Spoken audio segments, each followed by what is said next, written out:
имах едно планирано видео, което исках да кача, но нещата се случиха така, че докато тръгна да го обработвам, всъщност то не ми хареса. Затова сега реших да ви снимам едно такова видео, в което ще е по-обикновено, в което просто ще си говорим на най-различни теми. Може да е малко като тип влог, просто искам да ви взема заедно с мен и искам наистина да започна по-често да ви допускам до нещата, които правя, защото аз обожавам да снимам влогове, обожавам да гледам и всъщност хората как снимат влогове, как просто говорят за обикновени неща в тяхното ежедневие. Затова искам по някакъв начин и в моя канал да има тази нотка на това, че можеш просто да излезем, да си седнем заедно, да си поговорим за нещата, които ни интересуват. Не искам нищо да е много официално, не искам да е само на някакви видеа, които съм мислила, обработвала и са супер официални и всичко е изпипано от до. Искам да има и тези видеа, в които просто мога да бъда изцяло себе си и ми е интересно дали биха допаднали такъв тип видеа. Затова си правя експеримента и почвам да си снимам влогове. От много време искам да започна да снимам влогове.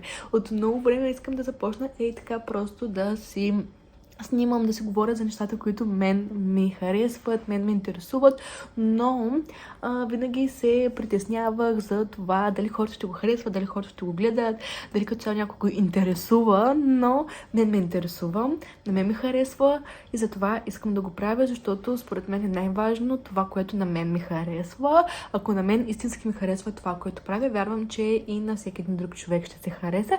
Пък на тези, които не се харесва, имам и други видеа в канала, които ще продължавам да качвам, но мисля тези влогове и тези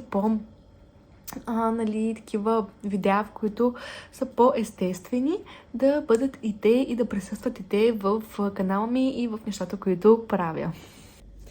По принцип в момента снимам за TikTok нещо като нова поредица, която буквално вчера в просъница измислих, докато се събуждах и се опитвам всеки ден да чета. Искам да направя четенето като един навик и всеки ден да се отделям време за четене, за различни книги, художествена, нехудожествена литература и така нататък.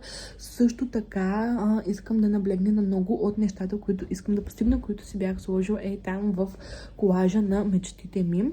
И съм си ги разписала. Даже това мислех и да е видеото, което да кача, просто като едно видео, което давам основата на едно така мое предизвикателство, но прецених, че не е нужно да е толкова официално, за да го правя. Затова просто прецених, че тези неща, които се правя, ще се ги проследявам и разбира се, ще ви говоря и за тях, и за нещата, които правя, нещата, които съм се сложила като цели, за нещата, които искам да постигна, но ми се стори прекалено официално видеото, което бях снимала, не ми допадна, защото сякаш не си се представях толкова, не виждах себе си в това видео до такава степен. Затова просто реших, че това на телефона ще започна да ви говоря нещо, което ме вълнува и затова и прецених общо взето, че ще се правя тези неща. Измислила съм си нещо като предизвикателство, което да трае цяла година, като всеки месец ще се прави резултат, анализ, усъвършенстване на самото предизвикателство. В самото предизвикателство всъщност сложих нещата, целите, които искам да постигна за тази година, които са на колажа на мечтите ми, който е закачен отзад зад мен.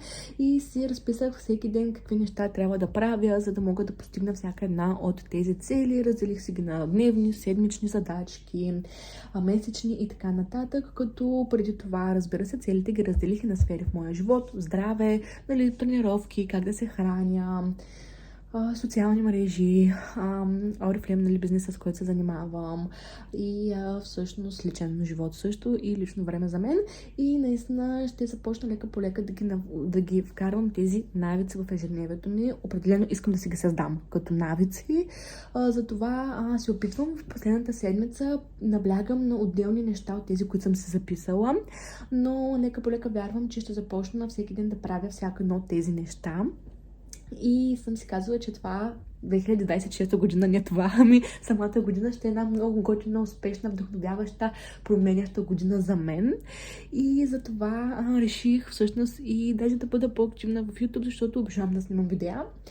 Но просто все още намирам постоянството в себе си и начините, по които да ги снимам, темите, които да са и нещата, които се харесват и на мен, и разбира се и на хората, които те първо започват да ме гледат. Та ако за първи път идвате в моя канал, аз съм Анна и в този канал ще си говорим за неща, които интересуват както мен, така и наистина хората около мен. Като ще говорим за книги, ще правим влогове, ще си говорим за бизнес, за мотивация, за вдъхновение, най-различни теми, които просто наистина са пряко свързани с живота ми и вярвам, че тези видеа ще намерят правилните хора. Вече е станал обяд и все още не съм яла, така че като цяло мисля сега да закусвам нещо. Искам да започна да си правя такива по-интересни закуски, които съм си казала, че днес или тези дни ще погледна най-различни рецепти и ще започна лека по лека да си правя така по-различни, интересни, здравословни закуски, а и като цяло да се храня по-здравословно. Интересно ми е наистина, тази тема ми е така интересна, но не съм запозната с нея въобще, така че започвам първа да я проучвам. И всъщност сега си работих. Аз по принцип се работя от вкъщи. Имам и физическа работа, имам и онлайн работа де факто, като онлайн работата е по-скоро бизнес, който се развивам, бизнес, който се занимавам. Той е свързан с това да помагам на най-различни млади хора да развиват себе си, да помагат на себе си, да изграждат живота, който искат да живеят и всъщност е нещо, което наистина обожавам да правя. Това е нещо, с което аз наистина се занимавам от 3-4 години и се радвам, защото просто е много готино, когато видиш, че наистина помагаш на все повече и повече хора да научат на разни неща за себе си най-малкото. И наистина, когато хората започнат да успяват и да имат някакви успехи, е незаменимо.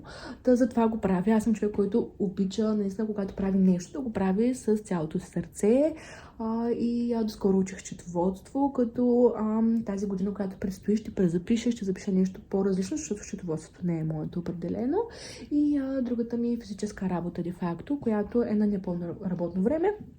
Съм като бижутер, работя с сребърни бижута и общо взето в цялото за друго свободно време се занимавам с социалните си мрежи и с тази възможност, за която ви споменах, която си партнираме, нали, с компания Oriflame.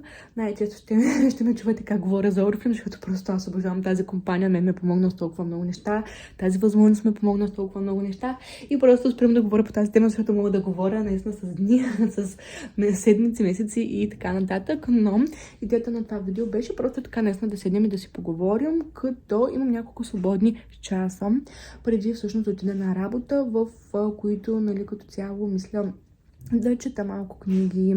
Нали, една от основните теми всъщност на самия канал и книгите, така че мисля да я поддържам и нея доста редовно, просто за тази цел трябва да чета, нали, доста повече книги и в случая ще попрочета малко. Сутринта започнах с работа, като от 9:30 до към сега преди малко 12:30 не съм спряла. Имах 2 срещи, 2 разговора с 2 нови момичета, които, нали, първо ще се присъединят в моя екип. Един беше успешен, другия момичето просто стана нещо, излезе ангажимент и прекъсна самия разговор и обмислях всякакви нови различни неща, чрез които подобрявам в момента системата си на работа.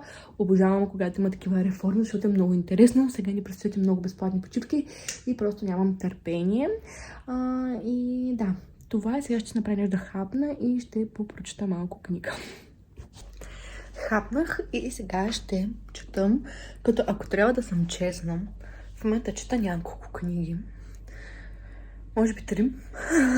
Едната е Тайната на тайните на Дан Браун, другата е Алхимизирани, като в момента сякаш тя не ми допада толкова много, колкото Тайната на тайните и затова в момента наблягам повече на Тайната на тайните, но тази книга наистина е доста интересна и също така чета и Наръчник по величие. Това е една книга за личностно развитие, като се опитвам и нея също да чета. Много хубава книга на Робин Шарма. Даже съм подготвила така доста идеи за видеа от нея, защото е много интересна. Това са буквално около 100 глави, като всяка глава е като по един урок. Буквално един урок, супер набързо, накратко написан, толкова колкото само да те накара да се замислиш. И общо взето сега ще прочита малко от нея. И след това ще продължа с тайната на тайните, която не мога просто да оставя. Много интересна, но за жалост нямам много време и лека по лека я чета и нея. След 57 страници по-късно едва се спрях, просто трябва да разхождам кучето и след това да излизам. Иначе може би щях да прочета доста голяма част от нея.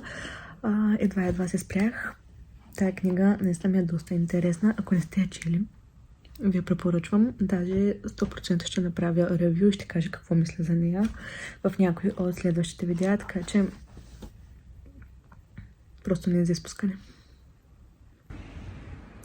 И така, каквото четох, разходих кучето набързо и сега отивам на работа. Това видео беше малко спонтанно. Надявам се да ви е допаднало. Тук го приключвам и всъщност ми беше наистина приятно така да си поговоря, да си излея мислите някъде.